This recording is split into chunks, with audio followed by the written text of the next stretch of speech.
احذف التطبيقات دي من موبايلك فورا. الفيديو بتاع دلوقتي ده هيثبت لك ان وسائل الاختراق بقت غاية في الخطورة خلال الفترة الاخيرة. وسائل الاختراق بقت ليها وسائل متعددة، وبقت ليها ثغرات متعددة، وبقى ليها حاجات كتيرة جدا بيستخدمها الهاكرز عشان يقدروا ان هم يحصلوا على بياناتك او بيانات صانع المحتوى او بياناتك الشخصية او الصور اللي على جهازك او اللي على تليفونك او اللي على موبايلك او كمبيوترك او اي حاجة في الدنيا او اي جهاز انت بتمتلكه. الوسائل دي بتتطور كل يوم عن اليوم اللي قبله. الناس دي خلال الفترة الأخيرة بقوا بيعملوا ثغرات وبقوا بيعملوا وسائل كتيرة جدا عشان يخلوا الشخص يقع فريسة ليهم. تعالى كده معايا نقرأ الخبر ده، لأن الخبر ده أنا قريته من شوية على جريدة اليوم السابع. تعالى كده نقرأ مع بعضينا عشان نفهم الدنيا فيها إيه، وهقول لك في الآخر تقدر إنك تأمن نفسك إزاي، سواء أنت أصلا عندك قناة يوتيوب أو أنت أساسا مالكش ولا في قناة يوتيوب ولا أي حاجة، وبمجرد أنت بس شايل جهاز موبايل انت بتحمل عليه التطبيقات، وموبايلك ده مثلا عليه شغلك، عليه ايميلاتك، عليه صورك الشخصيه، عليه بياناتك ايا كانت ايه هي. هقول لك تحمي نفسك ازاي عشان تامن نفسك بكل الطرق الممكنه. ازالت جوجل عددا من تطبيقات اندرويد الخطيره التي تم تنزيلها ملايين المرات من متجر بلاي. ايه ده يا عم هشام، هو متجر بلاي اصلا عليه حاجات غير امنه، او متجر بلاي اصلا عليه تطبيقات غير امنه؟ هنفهم دلوقتي مع بعضينا. هو المفروض ان هو لا، بس ده اللي هيثبت لك ان وسائل الاختراق خلال الفترة الأخيرة والثغرات اللي بقوا بيعملوها على البرامج حتى بعد تنزيلها بقت خطيرة جدا، بعد اكتشاف تورطها في تجاوز ميزات الأمان الصارمة لنظام أندرويد 13. وعلى الرغم من أن المستخدمين يثقون في التطبيقات المتاحة على المتجر الرسمي، فإن بعض التطبيقات تستغل هذه الثقة لسرقة البيانات الشخصية والأموال. يعني بمعنى أصح الهاكر استغلوا تطبيق جوجل بلاي إن هو أصلا تطبيق آمن، وإن التطبيق ده لما بتيجي أنت بتحمل عليه برنامج او بترفع عليه برنامج، البرنامج ده بيخضع للمراجعه. بعد ما البرنامج بيخضع للمراجعه، جوجل بلاي تبدا ان هي تقرر هل البرنامج ده امن فعلا يقدر ان هو ينزل على المتجر عندنا ولا لا. ساعتها يا اما بيتم الموافقه عليه يا اما بيتم الرفض لو لقوا ان البرنامج ده مش امن. فهم بقى بيستغلوا الثقه دي ان هم بعد ما بيحملوا البرنامج على التطبيق بتاع متجر بلاي بيبداوا ان هم يضيفوا عليه ثغرات، بحيث ان هو كده يبقى خلاص عدى من المراجعه وبدا ان هو ينزل على المتجر بشكل طبيعي جدا، ويبداوا ان هم يضيفوا عليه الثغرات اللي يقدروا ان هم يعملوا اختراق بيها لاي شخص ايا من كان. وده اللي انت هتبدا انك تفهمه دلوقتي. وتؤكد جوجل باستمرار ان امان متجرها قد اصبح اقوى، الا ان تقرير صادرا عن شركه الامن السيبراني بيت ديفندر كشف عن قائمه تضم 330 تطبيق ضار، مما يشير الى استمرار التحديات الامنيه حتى بعد ازاله معظم التطبيقات من المتجر. يعني بعد ما الامن السيبراني بدا ان هو يوصل او يدي تقارير لمتجر بلاي ان في عنده 330 تطبيق، ال 330 تطبيق دول يعتبروا تطبيقات ضاره، بدات ان جوجل بلاي تزود الامان عندها بشكل اكبر، وده برضه هنعرفه دلوقتي. واشار التقرير الى ان المتسللين اصبحوا اكثر مهاره في تطوير تطبيقات يمكنها تقليد التطبيقات الاصليه. يعني معنى اصح ممكن التطبيق ده يبقى هو التطبيق الاصلي، بس في واحد اصلي وفي واحد تقليد. ممكن انت نصيبك يقع في اللي هو التقليد ده، اللي هو ممكن ينزل على الجهاز بتاعك، يبقى انت كده خلاص على الله حكايتك واتاخد منك كل حاجه من الجهاز بتاعك. عشان كده جيت قلت لك من شويه ان الموضوع بدا ان هو يتطور بشكل مستفز، بدا ان هو يتطور اصلا بطرق ما تدخلش العقل. ان هو يعمل لك نسخه من تطبيق، التطبيق ده في منه الاصل بتاعه. يعني مثلا انا هدي مثال، ممكن يكون عندك فيسبوك العادي وفيسبوك التقليدي، انت ممكن تتخدع في الاثنين بما ان الاثنين منظرهم واحد او ان الاثنين تطبيقات واحده. تبدا ان انت تنزل ده تلاقي ان البيانات اصلا عندك في البرنامج بتاعك بيخترق، وانت اساسا ما نزلتش الفيسبوك. لا، الفيسبوك تبع شركه ميتا، الشركه اصلا اللي مأمنه التطبيق بتاعها بشكل كويس جدا، اللي حاطه وسائل امان بشكل كويس جدا، اللي التطبيق اصلا بتاعها تطبيق عالمي فما فيش عليه اي خطوره. ولكن انت اتخدعت ممكن في المنظر بتاع التطبيق الثاني، فبدات انك تنزله وتحمله، كده بياناتك انت كلها اخترقت. وهو ده اللي هم بقوا بيعملوه خلال الفتره الاخيره. عشان كده قلت لك من شويه ان الوسائل دي بدات ان هي تتطور بشكل اصلا متخلف، وحتى الاختباء داخل الاجهزه دون اثاره الشبهات. كما اوضح الباحثون ان هذه التطبيقات اجتازت فحوصات جوجل بلاي عند المراجعه، وهو ده اللي انا كنت بقول لك عليه من شويه، ان التطبيقات اساسا اللي هم اكتشفوا فيها ان التطبيقات دي غير امنه، التطبيقات دي اصلا لما جت اترفعت على متجر جوجل بلاي هي اصلا عدت من المراجعه بدون اي مشاكل خالص. التطبيق ما اكتشفش فيها ان هي فيها حاجه غير امنه، لان هو كده لو اكتشف ان في حاجه فيها غير امنه هو ما كانش هيحملها اصلا عند المتجر بتاعه، وكان هيرفض اصلا التطبيق ان هو ينزل. ولكن هو هو ما اكتشفش اي وسيله من وسائل الشبهات او وسيله من وسائل عدم الامان في التطبيقات دي، فنزلها على المتجر عنده بشكل طبيعي. وبعد ما بداوا ان هم ينزلوها وبعد ما بداوا ان هم يجتازوا المراجعه في نزول التطبيق على المتجر، بداوا ان هم بعد كده ينزلوا عليها ثغرات او يعملوا فيها بعض الثغرات المعينه اللي هي تبدا بقى يستغلوها هم عشان يقدروا ان هم يخترقوا بيها اللي هينزلها على الجهاز بتاعه او اللي هينزلها على الموبايل بتاعه. هو ده اللي انا كنت بكلمك فيه من شويه. وحتى هنا هو بيقول لك ان التطبيقات دي ممكن ان هي تبقى موجوده على الجهاز بتاعك بشكل طبيعي خالص، وانت ما تحسش اساسا ان التطبيق ده فيه مشكله، او ان التطبيق ده ممكن ان هو يكون عامل كل الاكسس على البيانات بتاعتك، ممكن يكون عارف الباسوردات بتاعتك، ممكن يكون عارف ايميلاتك، ممكن يكون عارف الحساب البنكي بتاعك اللي انت ضايفه في اي حاجه في الحياه، ممكن ان هو يكون عامل اكسس اصلا على الصور اللي موجوده عندك على جهازك.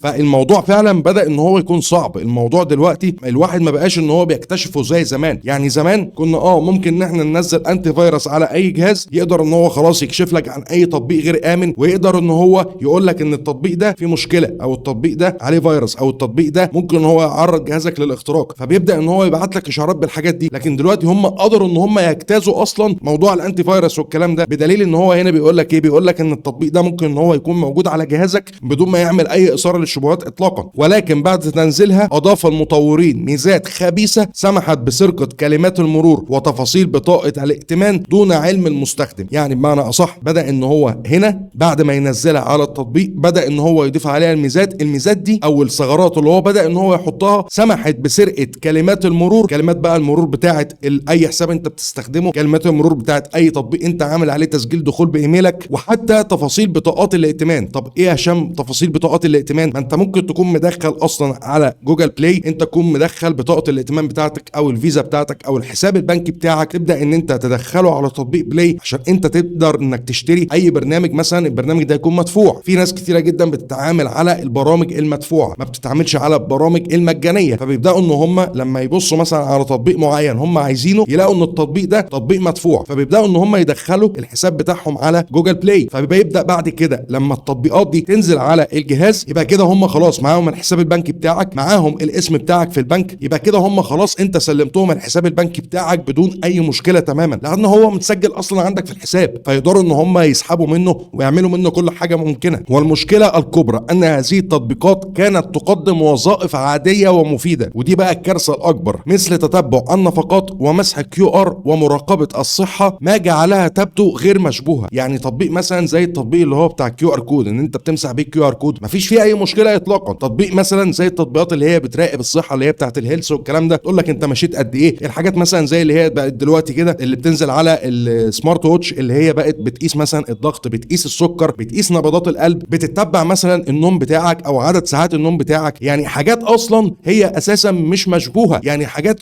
اي واحد فينا ممكن ان هو يكون بيستخدمها عادي بدون اي مشاكل خالص. ولكن زي ما قلت لك اصحاب التطبيقات دي الاساسيين بمعنى اصح، ما هم اكيد ما بيعملوش حاجه شبه كده، ولكن هم المطورين. ولكن المطورين بداوا ان هم يستغلوا الثقه في التطبيقات دي ويعملوا تطبيقات تانية مشابهه ليها، ولكن التطبيقات دي بتكون تطبيقات اصلا غير امنه، فانت تتخدع ما بين الاصلي وتتخدع ما بين اللي هو اصلا المزيف اللي هو ممكن يعرضك للكارثه اللي احنا بنتكلم فيها دي. ومن التطبيقات الذي حذرتها شركه الامن السيبراني، طبعا هي دي التطبيقات انا مش هقدر ان انا اذكر الاسامي بتاعتها، ولكن انت ممكن تشوفها بشكل طبيعي. جوجل تحذر احذف هذه التطبيقات فورا لحمايه بياناتك. هذه التطبيقات تم تنزيلها اكتر من 1,000,000 مره. طبعا 1,000,000 مره ده رقم مش صغير، يعني ده رقم، لا رقم كبير، رقم كبير جدا. وممكن للاسف اصحاب التطبيقات دي يكونوا بيستخدموها الى الان ومش حاسين بمدى الكارثه اللي هم فيها. وتم نشرها على متجر جوجل بلاي بين اكتوبر 2024 ويناير 2025. واكدت جوجل انه لم يعد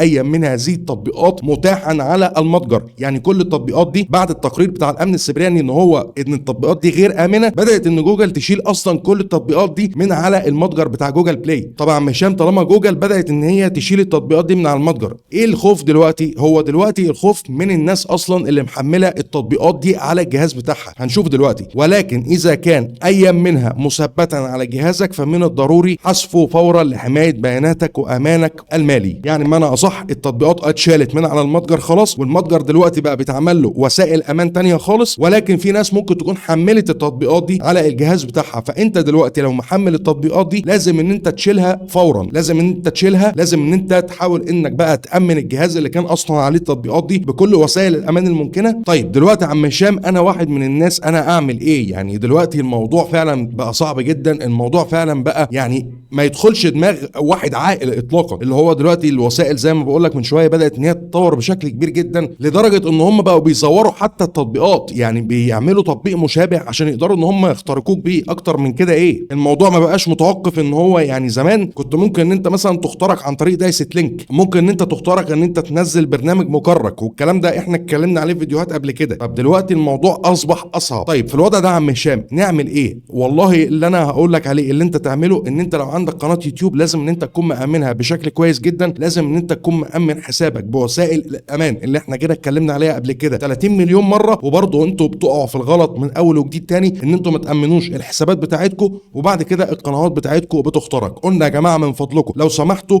بلاش حد يدوس على اي لينكات هو مش عارفها، بلاش يا جماعه تشاركوا عنوان البريد الالكتروني بتاع القناه بتاعتكم مع اي حد انتوا ما تعرفوش، وبرضه انتوا بتعملوا الموضوع ده وفي الاخر القناه بتاعتكم بيتم اختراقها. وقلنا يا جماعه برضه لو سمحتوا بلاش ان انتوا تنزلوا على الجهاز اللي بيبقى عليه القنوات بتاعتكم، بلاش تنزلوا برامج مكركه، بلاش تنزلوا برامج عليها كود تفعيل بكراك. الكود ده حرفيا ممكن ان هو بعد ما البرنامج يتفعل يهكر لك جهازك كامل متكامل، ما يبقاش ليك الحق اصلا ان انت ولا توصل لقناتك ولا توصل لاي حاجه موجوده في جهازك، وكل الحاجات دي تبقى على جهاز المخترق لانه بيعرف ان هو يعمل اكسس عليها ازاي، لان انت اللي وقعت في الموضوع ده او هو اللي عرف بمعنى اصح ان هو يوقعك في الموضوع ده. وهسيب لك بلاي ليست كامله في شاشه النهايه تقدر انك تروح تتفرج عليها بعد الفيديو ده عشان تقدر انك تامن حسابك على جوجل بشكل كويس جدا. طيب في الحاله دي يا عم هشام اقدر ان انا اعمل ايه؟ انصحك ان انت ما تنزلش اي تطبيقات انت مش واثق فيها. يعني حاول بمعنى اصح التطبيق اللي انت بعد كده تبدا انك تنزله من على متجر بلاي، التطبيق ده فيه تطبيقات طبعا عالميه معروفه بتبقى حتى ظاهر عليها من عدد الداونلود اللي موجود، زي مثلا تطبيق الفيسبوك، زي تطبيق الانستجرام، زي تطبيق الواتساب، زي تطبيق التليجرام. كل التطبيقات دي عليها اصلا مليارات من التحميلات، فالتطبيقات دي انا ما اقدرش ان انا اتكلم عليها تماما. ولكن اللي انصحك بيه لو انت اي تطبيق انت شاكك فيه حاول ان انت تشوف الاول الريفيو بتاعه، حاول ان انت تشوف الاول اي حد مثلا من اللي موجود اليوتيوبر اللي بيشرحوا التطبيقات والكلام ده، تشوف هو حمل التطبيق ده منين، تشوف ايه مراجعته على التطبيق ده، هو هيقدر ان هو يفيدك اكتر هل التطبيق ده امن التطبيق ده مش امن. وتقدر ان انت تشوف برضو مراجعات الناس عليه في التعليقات من خلال متجر بلاي،